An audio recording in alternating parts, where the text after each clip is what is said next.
I don't know if you saw our Woodford versus Woodford, but you should go look at that to go see what we just put together. Steve still got him in his glass, and what I did was I was like, I wonder what happens when we do this. What Gary did. Gary did this. And you know, I have to say something about this. Before becoming a sommelier, for whatever reason, intellectually and emotionally, taking two whiskeys and pouring it into the same glass felt wrong.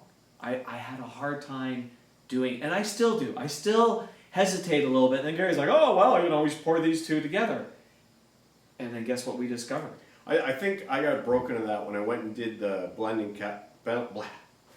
when I went down to Windsor and I did the blending class with the Canadian whiskey doc, Don Livermore, and you take a whole, you get to pick from it's like 75 different individual, and you create your own blend.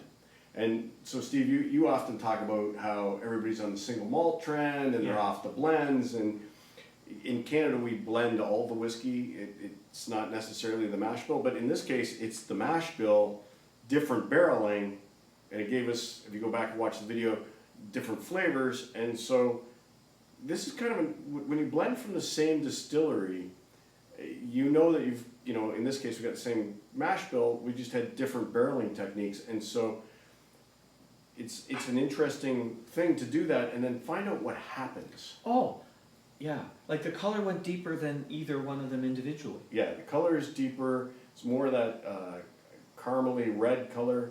The legs are a little bit better. The nose is more interesting. So Gary did that and handed it to me, and I took a sip of it, and it was like, we just need to turn the camera back on. Yeah.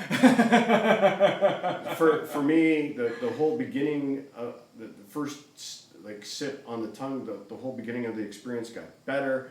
The middle was more exciting, and the finish was stronger. And I just went, man, that worked out really well. Give this a try. And Steve was like, oh, I like that. I could drink it like that, but I'm not used to blending. I don't want to blend. This feels wrong. No, don't be wrong. If you like it, you like it. But, you know, just don't do it with your friends' leftover whiskey. You got no idea what they left on the glass. Do it. Take fresh pours. Right, but you know what was great? You had a little bit left, and it was just, oh, I've got this little bit left. I wonder what happens. Pour the two together, and then this. This is how I would drink this at home. I would have these two whiskeys at home, and I would put them together. It is that delightful. Oh, just think if you were doing that in front of your friends. Would you like a whiskey? Put it down, little pour, and they're like, what are you doing? Put together. I'm creating you a custom blend, man. This is the now Bernier special. This is now the Woodford Reserve by Stephen Simple. You know, I just suddenly realized, I think my emotional problem with the blending goes back to what we did to our dad's old liquor cabinets. I think there's a little bit of past history bubbling up here. You weren't that guy that took a little bit out of this bottle, a little bit out of this bottle, a little bit out of this bottle, and put water back in so it looked like the levels didn't go down, were Sorry, you? Dad. Thought you probably do. Anyways, don't be afraid to blend. Don't be afraid. Give it a try.